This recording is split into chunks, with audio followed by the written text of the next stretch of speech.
नमो भगवते वासुदेवाय। ओम नमो भगवते वासुदेवाय। ओम नमो भगवते वासुदेवाय। नारायणं नमस्कृत्य नरं चैव नरोत्तमं देवीं सरस्वतीं व्यासं ततो जयमुदीरयेत्। नष्टप्रायेषु भद्रेषु नित्यं भागवतस्य सेवया भगवत्युत्तमश्लोके भक्तिर्भवति नैष्टिकी। मुखं करोति वाचालं पङ्गुं लङ्घायते गिरिं यत्कृपातमहं वन्दे श्रीगुरुदीनतारिणं परमानन्दमाधवं श्रीचैतन्य ईश्वरं। नमो ओं विष्णुपदाय कृष्णपृष्ठाय भूतले श्रीमते भक्तिवेदान्तस्वामिनिति नामिने। नमस्ते सारस्वते देवे गौरवाणी प्रचारिणे निर्विशेषशून्यवादि पाश्चात्यदेशतारिणे। श्री कृष्ण चैतन्य प्रभु नित्यानंद श्री अद्वैत गदाधर श्रीवासादि गौर भक्त वृंदा। हरे कृष्ण कृष्ण कृष्ण हरे हरे, हरे Ram Ram Ram Hare Hare. So very happy to welcome all of you to this session of the Srimad Bhagavatam.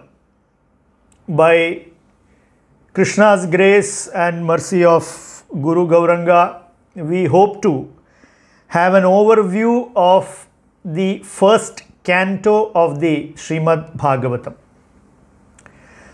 Srimad Bhagavatam is called the Mahapurana, and Srimad Bhagavatam has a total of 12 cantos, 18,000 shlokas in those 12 cantos, 335 chapters. So it is like a very huge literature, but of course there are Puranas that are bigger than the Srimad Bhagavatam.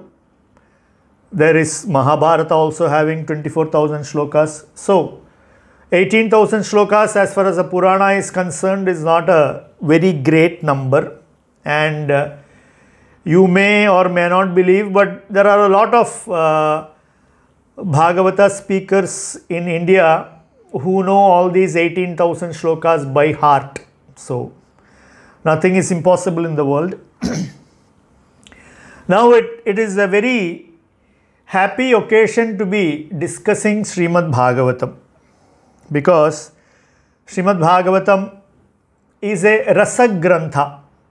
Srimad Bhagavatam is rasamalayam. That means in the Srimad Bhagavatam there is rasa. That means there is some sweet mellows, relationships that the hearer can develop with the Supreme Lord. So that is the greatness of Srimad Bhagavatam. It is rasamalayam, it is rasagrantha, and very importantly, Srimad Bhagavatam is something that is meant for the bhakta. Srimad Bhagavatam is meant to be relished among the company of bhaktas in sadhu sangha, in satsanga, by bhaktas. So this is a very bhakti focused literature. We must understand that. Srimad Bhagavatam. When we speak Bhagavad Gita, there is a lot of jnana and vijnana in Bhagavad Gita. You know, lot of it. And of course, bhakti is the central theme, but in Bhagavad Gita, it is mostly theory. And when we move to Srimad Bhagavatam, it is practical. How do you practice that theory? That is what we learn in Srimad Bhagavatam. So, Srimad Bhagavatam is Amala Puranam. Sri Chaitanya Mahaprabhu has said that Srimad Bhagavatam is Amala Puranam because there is no, Mala means dirt, Amala means no dirt. That means Srimad Bhagavatam subject matter is basically Bhagavan, Bhakta and Bhakti. This is the central theme of Srimad Bhagavatam. In Bhagavad Gita, as I said, Bhakti is the central theme. But this relationship between Bhagavan, Bhakta through Bhakti, that is not elaborated to such an extent in the Bhagavad Gita, which gets elaborated to its complete extent in the Srimad Bhagavata Mahapurana.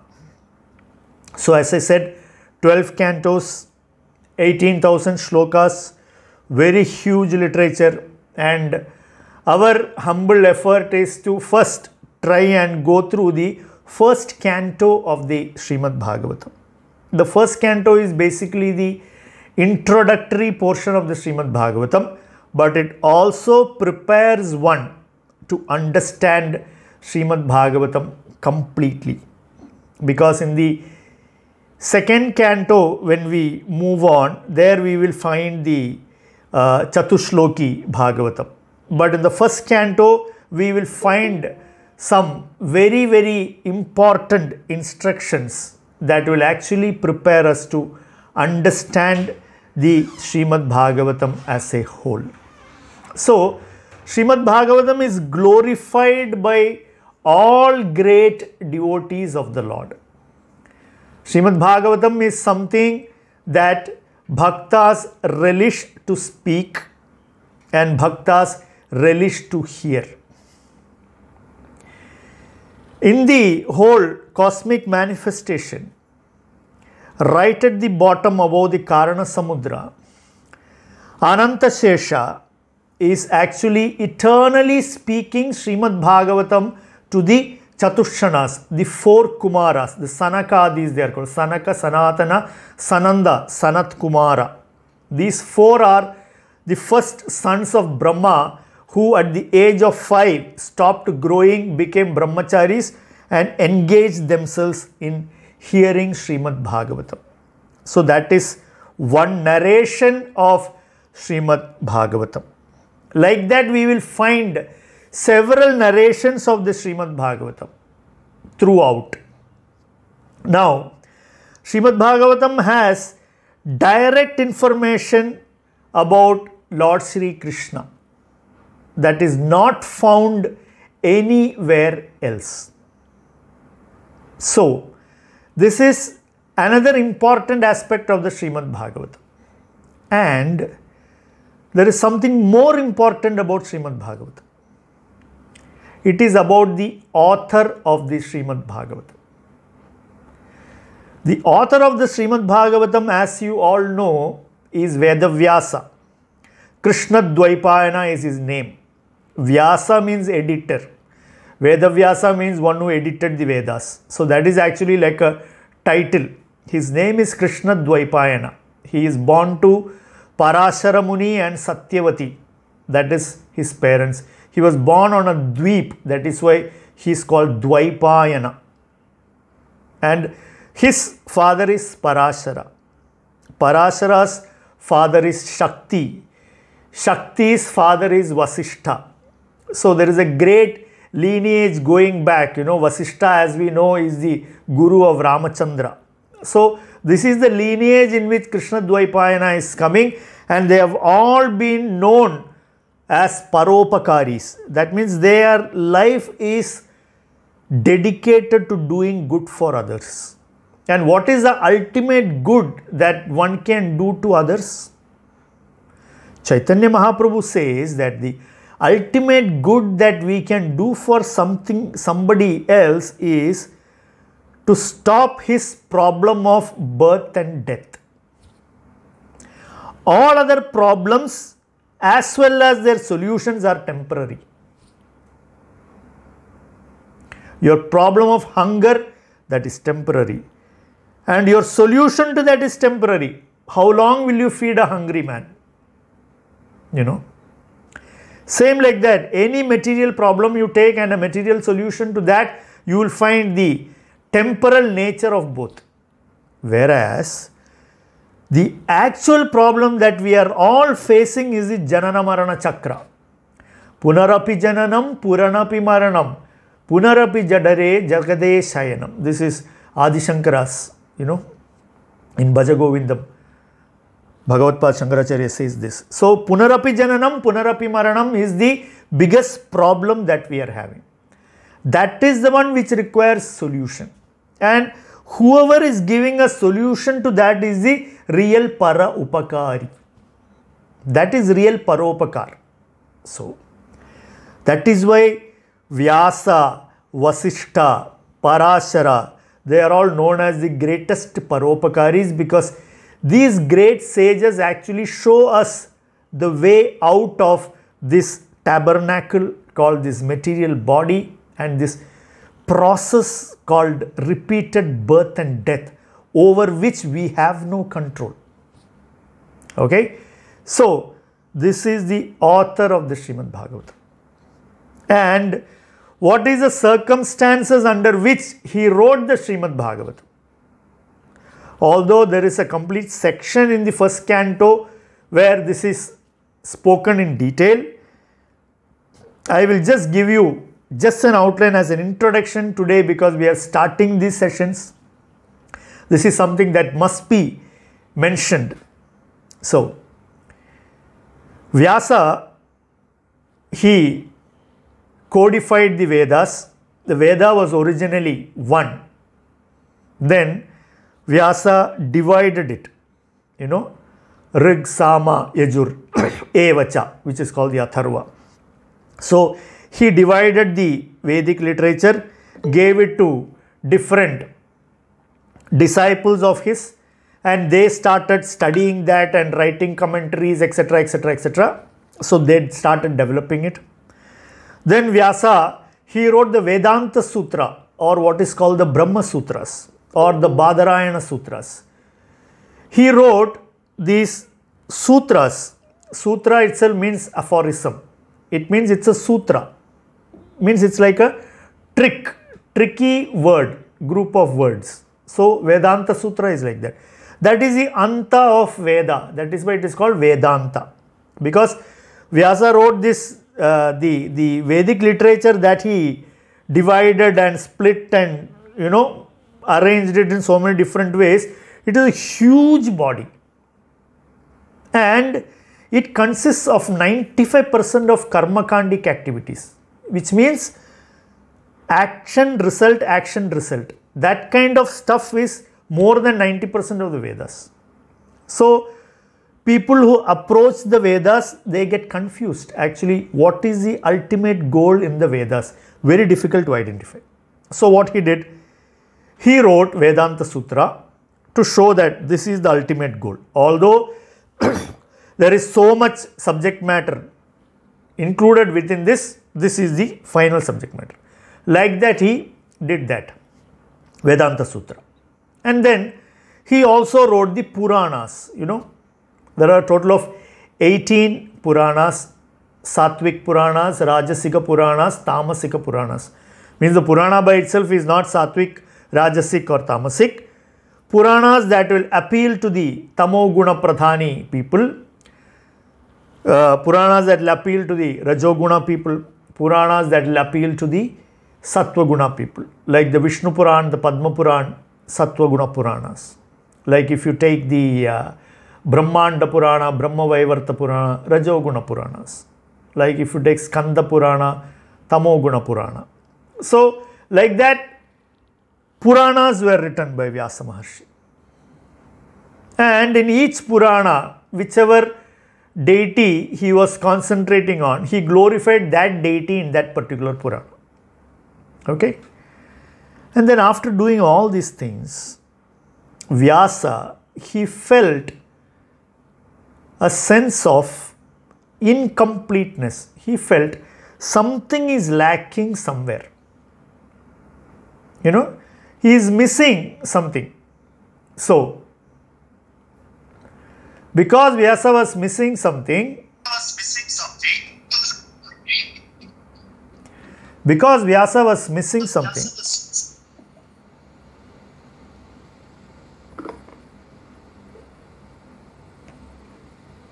Hare Krishna. Because Vyasa was missing something, he was feeling, what should I do? How can I solve this problem? And at that time, his guru, Narada Muni, comes there. For Vyasa also there is a guru, and Narada Muni is in the position of guru for all these great gurus actually. You know, he is also son of Brahma. And so Narada Muni comes and inquires to Vyasa, and he says that I am not happy. So the Narada Muni says, you are not happy because although you have done all these things and gotten the name Vedavyasa and everything, so much of service you have already done, but something that is most important you have not done. Something that is most important you have missed out. And what is that? You did not glorify the Supreme Lord. You did not fully explain the Leelas of the Supreme Lord Krishna. That is what is missing.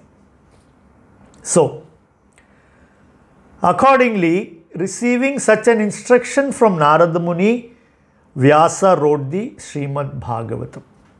You see? So, Srimad Bhagavatam is no ordinary literature. Srimad Bhagavatam is the essence of the entire Vedic literature in one sense. It is also Vyasa's commentary of the Vedanta Sutra. The Srimad Bhagavatam begins with the shloka Janmadhyasya yatho anvayat itaratah charte shabhijna swarat. This is how Srimad Bhagavatam begins. And this Janmadhyasya yatha is a sutra from the Brahma Sutra. So, from this we get the indication that this is actually a commentary by the author. So, Vedanta Sutra, as I said, is full of aphorisms, very difficult to decipher, and all great acharyas have written tika, commentaries, bhashyas for the Brahma Sutra. But the Srimad Bhagavatam is a bhashyam for the Vedanta Sutra written by the author only. So, who has the best idea of Vedanta Sutra? Among all the acharyas, Vyasa has the best idea about Vedanta Sutra. Why? He wrote it. So, he is writing a commentary for that. So, would that be the most authentic one or not? So, accordingly, Srimad Bhagavatam is considered as the commentary of the Vedanta Sutra. So, we don't have to worry that I don't know enough Sanskrit and the grammar and the logic and the Nirukti and the Jyotish and the Chandas to understand Vedanta Sutra. Don't worry about it. Simply by approaching the Srimad Bhagavatam, we can get that essence of the Vedanta Sutra. So, this is another aspect of the Srimad Bhagavata Mahapurana. And Srimad Bhagavatam has so many glories. Jiva Goswami, one of the Shad Goswamis of Vrindavan, he speaks about the Srimad Bhagavatam. Jiva Goswami says, Veda Purana Kavyam cha Prabhur Mitram Priyeva cha Bodhayantihi Prahus Trivrit Bhagavatam Punaha. Jiva Goswami says, it is said that the Vedas instruct like a master, the Puranas instruct like a friend, and the poetic works instruct like a lover. But the Srimad Bhagavatam does all the three. You see? So, Vedas are like master, instructions come master to student. Puranas, in nature, they will instruct you like a friend. Friendly advice is given through Puranas. And poetic works, all the great poetry is written by the great acharyas, they will give instructions like a lover. Means in very sweet words, we will get instructions. But Jiva Goswami Pad says, Srimad Bhagavatam does all these three things together. So, it is a Kavya, it is a Purana, it is also equivalent to Veda because it is written by Vedavyasa. And Lord Shiva is another great personality who knows about the Srimad Bhagavatam. Mahadev is another great authority on the Srimad Bhagavatam, and he is constantly engaged in speaking and hearing the Bhagavat Katha. So, Lord Shiva speaks about the Srimad Bhagavatam like this. He says, Aham vedmi sukho veti, vyaso veti na vetiva, bhaktya bhagavatam graahyam, na buddhya, na cha tikaya. This is Lord Shiva speaking about the Srimad Bhagavatam. Lord Shiva says, I know, aham vedmi, I know. Shuko veti, Shuka Rishi, the son of Vyasa, he also knows. And Vyasa veti na vetiva, Vyasa may or may not know the Srimad Bhagavatam. On the whole, Srimad Bhagavatam, the spotless Purana, can be learned only through devotional service. It cannot be understood by material intelligence, speculative methods, or imaginary commentaries. So, Srimad Bhagavatam, if you want to understand, you must engage in devotional service. So, my request to all the listeners is that in order to try and understand the Srimad Bhagavatam, all of us should engage ourselves in some devotional service. As I have previously said, Srila Prabhupada uses the word devotional service. Other authors, other speakers, you will hear them using the word devotion or bhakti as standalone. But our Paramacharya Prabhupada has taught us that you cannot separate service from devotion. That means devotion can be expressed only through some kind of service. Because basically devotion means love.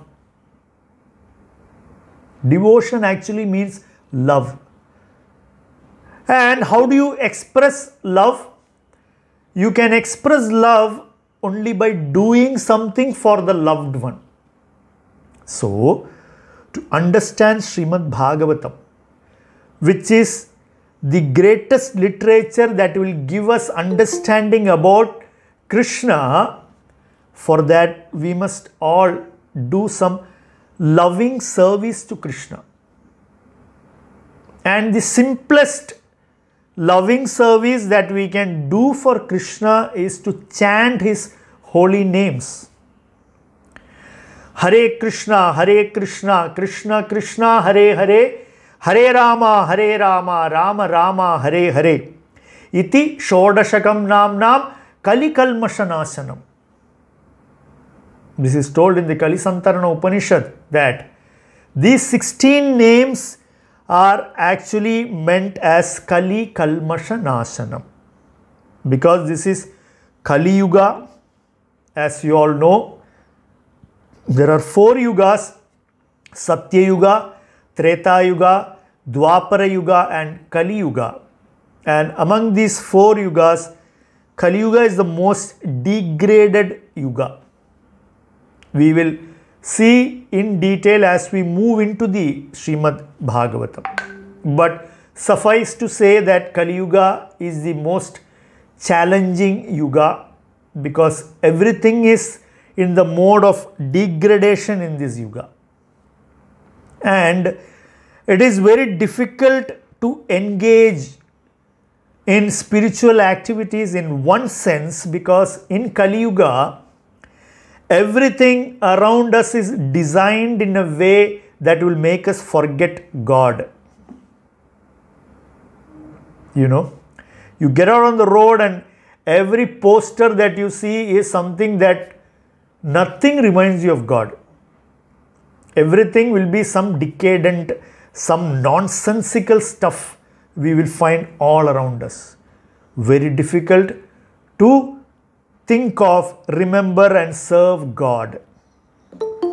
And Srila Prabhupada has taught us that as Jivatma, our nature is to serve. Serve with love, serve with affection, serve with a sense of propriety. Let there be. Doesn't matter. Okay? But some kind of service, we all have a tendency for it. Tendency to serve. And Prabhupada, very interestingly, he told us that if you don't serve God, you will end up serving dog. This is Prabhupada's very famous words. Prabhupada had a habit of going on morning walks with his students, with his shishyas. And during their morning walks in different cities in America, when Srila Prabhupada was there, or even in Calcutta or Bombay, anywhere Prabhupada used to be, whether it is Vrindavan or Sridham Mayapur or anywhere he went, morning walk is a must. And while walking, Prabhupada would be speaking. And all those subjects will be very relevant to what he sees on his walk. But everything will have a Vedic instruction. Even in that comment that Prabhupada used to make, there will be a Vedic instruction. So, Prabhupada would watch these people walking their dogs. And Prabhupada would say that the man holding the leash, he thinks he is the master. But the dog knows that the dog is the master, because when the dog wants to pass number 1, the man has to stop. When the dog wants to pass number 2, the man has to stop. So who is the boss? Who is the master? So Prabhupada says, because they have tendency to serve somebody, and they have chosen, instead of serving God, to serve dog. And Prabhupada used to feel so much anukampa. He used to feel so much sympathy for these people, He used to say, see how they are wasting their lives. So, some kind of loving service to Krishna we must do, because giving our love to someone, that comes naturally to all of us. Okay? But the problem currently is that we are depositing that love in all and sundry things, and you don't get it back. All our love and affection are invested into businesses that will go broke. The return that we are expecting, we will not get. So we will become frustrated. So we have to utilize our time to serve Krishna with love. Preeti Purvakam. Bhajatam Preeti Purvakam. Krishna says in Bhagavad Gita. So with Preeti, with love, we must learn to do something for Krishna. And in Kali Yuga, because other things are very difficult, like in Satya Yuga, they would have an ayu of, say, 1 lakh years, and they can sit and do tapas for 50, 60, 70,000 years continuously. They can sit without eating, without drinking, they can even stay for 6 months only taking breath. So they had all those kinds of perfections. Come to Treta Yuga, they could do wonderful yajnas, fire sacrifices, and please Vishnu. In Dwapara Yuga, they could do wonderful temple worship and please the Supreme Lord. In Kali Yuga, none of these things are possible in a wonderful way. Because already we have very little time. And already our level of intelligence is very degraded. Now when you will hear this, you may think that this man is talking simply too much nonsense. Of course, our intelligence is very good. But when we look at Bhagavad Gita, when we look at Bhagavatam, we will know how dull our intelligence is. Simply understanding things related to matter and earning a livelihood and doing it in a very great way, that does not actually show our intelligence at all. Real intelligence is required to get out of this process of birth and death. And that will come when we start serving Krishna. And Srimad Bhagavatam is introducing this Supreme Personality of Godhead, Krishna, to the hearer. You see, this is Srimad Bhagavatam. So, Lord Shiva says that I know the Srimad Bhagavatam. Shuka Brahma Rishi, Shukadeva Goswami, the son of Vyasa, he knows the Srimad Bhagavatam. Vyasa may or may not know. This is Lord Shiva's opinion. Huh? Be very careful. And then he says that Bhaktya Bhagavatam Grihyaam na buddhya na cha tikaya. That is not by some intellectual explanation, not by making up some analysis you will not understand. Simply by bhakti only you will understand. So, then the question automatically comes. I am coming to this because this Shukadeva Goswami is a very important personality for us. Okay? Vyasa's son is a very important personality in the context of Srimad Bhagavatam. That's why I am taking this.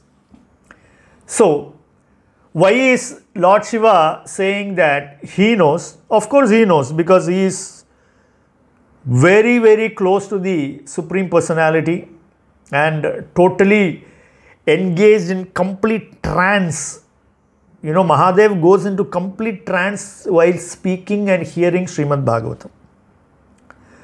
So, Lord Shiva, if you notice, he wears a garland of skulls. So many skulls are there on a garland that Lord Shiva is wearing. So, one day, Parvati Devi will ask Lord Shiva that, oh my dear husband, why are you wearing this garland of skulls? So, Lord Shiva will tell her, I am wearing this garland of skulls because I love you so much.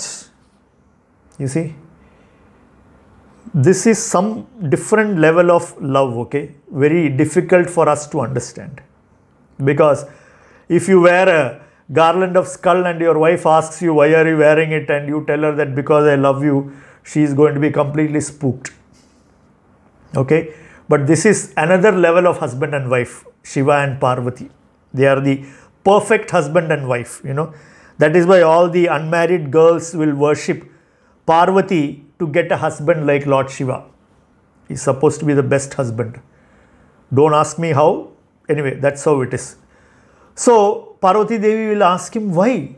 How does this skull garland represent your love for me?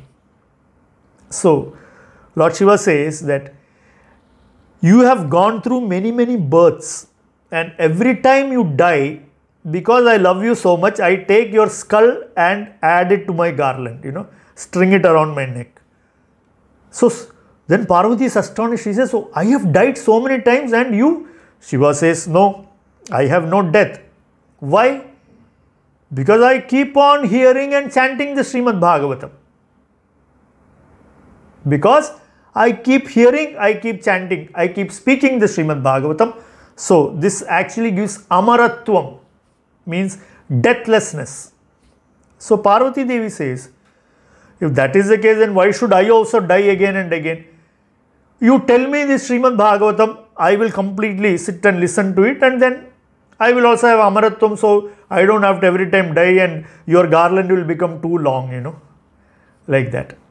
So, then Lord Shiva will start speaking the Bhagavat Katha to Parvati Devi. And the understanding is between Lord Shiva and Parvati Devi is that Lord Shiva tells her that as I start speaking, I close my eyes and then I am completely in that realm, completely absorbed in the Katha, and then I am going to speak. So, I will be completely in trance, I won't open my eyes, but you have to give me an indication that you are hearing. Okay? So, Parvati Devi will say, okay, I will always keep making that sound, as if somebody is listening. So, she says, I will make that humming sound, so that you can continue speaking. Then you know that, I am there, I am listening to you. Lord Shiva says, okay. And then Lord Shiva starts speaking, and within few minutes, Lord Shiva has already entered the trance, completely in that meditative dhyana state, and then he is speaking about Krishna like that. Completely in transcendental joy, Lord Shiva speaks the Srimad Bhagavatam to Parvati Devi. Parvati Devi, she listens for a long time, okay, and then she starts feeling sleepy. I think most of us will identify with this, you know. We are almost 40 minutes into this class, so I don't know how many of you are already having sleepy eyelids. So, for Parvati Devi also similarly it happened. She went off to sleep, sitting and sleeping.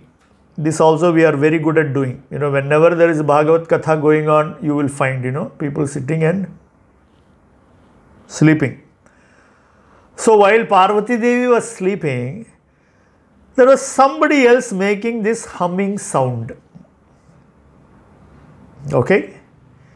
And that humming sound was coming from a shuka. In Sanskrit, shuka means parrot. So in a nearby tree, a parrot was sitting. And that parrot was also hearing the Srimad Bhagavatam that Lord Shiva was speaking. And this parrot was going on, Parrot is actually enjoying the Srimad Bhagavatam more than Parvati Devi. When Lord Shiva started speaking this Srimad Bhagavatam, he had also told Parvati Devi one more thing, that I am speaking this only for you. I don't want anybody else to listen to this. You see, because Srimad Bhagavatam is meant only for the rasikas, you know, only for such people with pure hearts, they can only absorb this Srimad Bhagavatam. So, and Lord Shiva is a very elevated speaker, so he doesn't want to speak to all and sundry. So, he has made this precondition before starting to speak. But now what is happening? The intended attendee or the listener has gone to sleep and somebody else is happily listening. And went on speaking like this, and suddenly Lord Shiva's meditation broke for some reason. Okay? For some reason his meditation broke. And he opened his eyes. So immediately what does he see? He sees Parvati Devi sitting in front and nicely dozing off. But sound is coming. Sound is coming. So Lord Shiva is looking around and he saw one parrot sitting there and humming nicely. So immediately Lord Shiva got angry. You know, Lord Shiva is known for two things, Kshipra Prasadi and Kshipra Kopi. That means very quickly he'll become pleased, very quickly he'll become angry also. So he got very angry, very quickly he got angry and he got up from his seat, you know, and he is going towards the parrot because he tells the parrot, you are not qualified to listen to this. So why did you listen to this? So immediately the parrot will start flying away in fear and Lord Shiva will chase after the parrot. The parrot will go flying straight into Vyasa Maharshi's ashram. So when the parrot goes to Vyasa Maharshi's ashram, there Vyasa Maharshi is speaking again Bhagavad Katha to his wife. And Vyasa Maharshi's wife is in astonishment, her mouth is wide open. She is listening to the Srimad Bhagavatam. So this parrot straight shoots right into her mouth and goes inside her. Okay. So Lord Shiva will come running to Vyasa Maharshi's ashram. So immediately Vyasadeva, he will give asana to Lord Shiva and, you know, ask him, why have you come to my ashram like that? You know, after offering all respects. So Lord Shiva says that, you know, this somebody who is not qualified to hear Srimad Bhagavatam has heard from me. So I came to finish him off. So Vyasa will smile and say, it's all your Leela. How you can say that you want to kill the parrot, because parrot already got Amaratvam by hearing the Srimad Bhagavatam from your lotus mouth. You have explained the Bhagavatam, he has heard it, now who can kill him? Like that. So Lord Shiva also very happily he goes back. And it is this parrot who is born as Vyasa's son. His name is Shukadeva. And his history is also very wonderful, that we will discuss when we come to that portion of the Srimad Bhagavatam. Now, why is Shukadeva a very important person for us in our context of studying the Srimad Bhagavatam?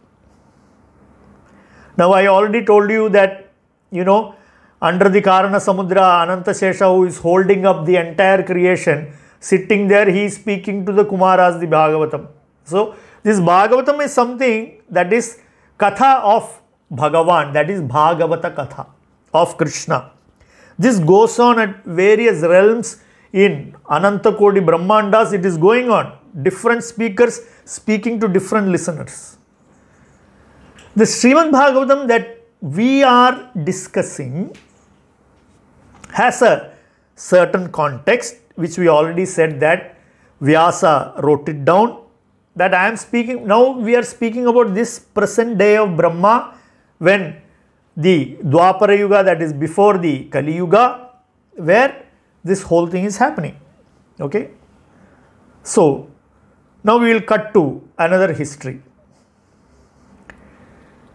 Lord Krishna, he appeared in Dwapara Yuga. Krishna, Swayam Bhagavan, appeared in the Vrishni Vamsha, and he was a great friend of the Kuru Vamsha, Pandavas, the sons of Pandu, and we saw how he actually completely designed the Kurukshetra war in such a way that Yudhishthira, with the help of Arjuna, will become victorious and they will rule Hastinapura. Yudhishthira becomes Chakravarti, and how Krishna will oversee this whole thing, installation of the Pandavas on the throne, then Krishna going back to Dwaraka, and then Krishna will leave back to his dham, and then Pandavas will leave because their only descendant is their grandson, Arjuna's grandson, that is Abhimanyu's son, Uttara's son. His name is Parikshit. He is the last of the great kings in that lineage. Of course, there is Janamejaya after him, but he is not as glorified as Parikshit. So, Parikshit is the son of Uttara, the wife of Abhimanyu. Abhimanyu is the son of Arjuna. So, it is this Parikshit, after the Pandavas, they leave. Parikshit is given the role of the Chakravarti, the emperor, to rule. And he is a wonderful devotee from childbirth.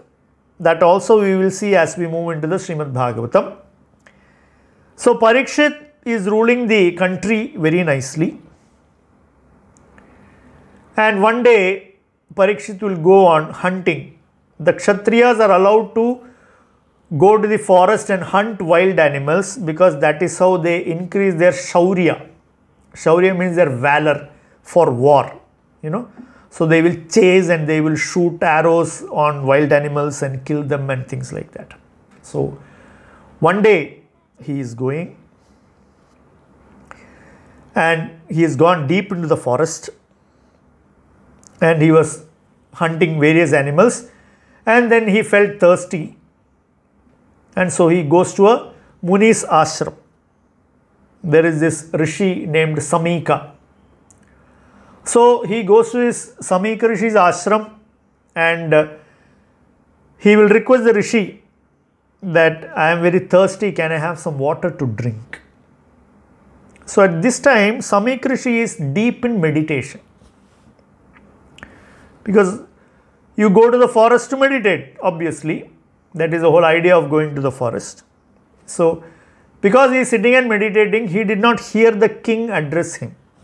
He did not even see the king, to be frank. Okay. So Parikshit waited for some time. So this Rishi is not replying. So By some arrangement of providence, this is what we call vidhi, no? So some arrangement of providence, he lost his cool, lost his temper. So he saw a dead snake was lying outside the ashram, So he used his bow and picked up the dead snake and put it on the Samika Rishi's neck like a garland, like this, And then he rode off on his horse. So Samika Rishi, even then he did not know, because he is totally, completely in a deep state of dhyana, did not see. So Parikshit gone. So Samika Rishi had a son called Shringi, a 15-year-old boy. He is also doing Vedadhyayana and assisting his father in the ashrama, of course. So the boy had gone out for some chore and he came back and he saw that somebody has thrown a snake on his father's neck. And he got very angry.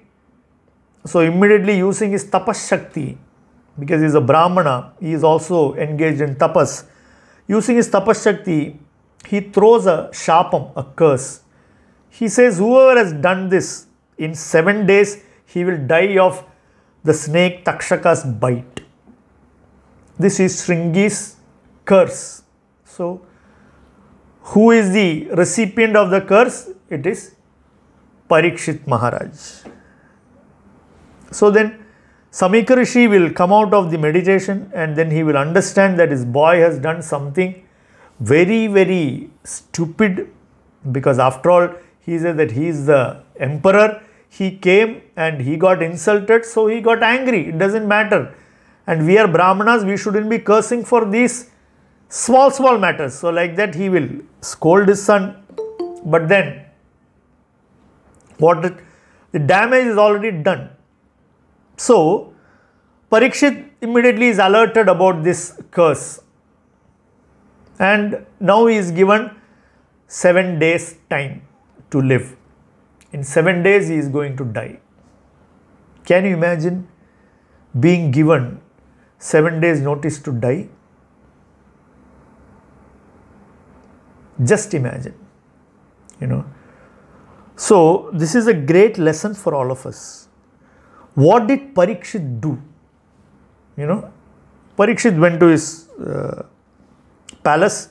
He called all the Brahmanas, the wise, great Brahmanas, the rishis, whoever he could assemble, his wise ministers, everyone he called. He told them, I got 7 days to live. I want to know what is the best thing that a man who is destined to die in 7 days, what is the best thing such a man can do? You see, this is real intelligence. He did not think in 7 days, let me enjoy it to the hilt, anyway I am going to die. He didn't think like that. He said, what is the best thing a human being can do when he knows that he is going to die in 7 days? When death is certain, within that time limit, what can I do? So, then they all discuss among themselves and then they will come to the conclusion, they will tell Parikshit that the most wonderful thing that you can do now at this point in your life is simply hear Bhagavat Katha. Simply hear about Krishna. This is the best thing you can do. So then they are looking for who is the most qualified personality to speak the Srimad Bhagavatam. So then they will all unanimously they will decide that it is going to be Shuka Maharshi, Shukadeva Goswami, the son of Vyasadeva. So accordingly, this scene is now set for the Srimad Bhagavatam. The speaker has been decided as Shuka Maharshi and the listener is Parikshit Maharaj. So this is how the Srimad Bhagavatam that we are going to have an overview. This is how Srimad Bhagavatam gets laid out, And another set of speaker, There will be so many different sets of speakers as we go through the Srimad Bhagavatam. So we will try and understand all the different types of speakers as we enter into the Srimad Bhagavatam. Because today this is an introduction, so I thought I wanted to share this wonderful introduction to the Srimad Bhagavatam so that we all get into that mindset to open our hearts and receive this wonderful knowledge of the Srimad Bhagavatam. So, thank you very much. Srimad Bhagavatam Grantharaj ki jai. Srila Prabhupada ki jai.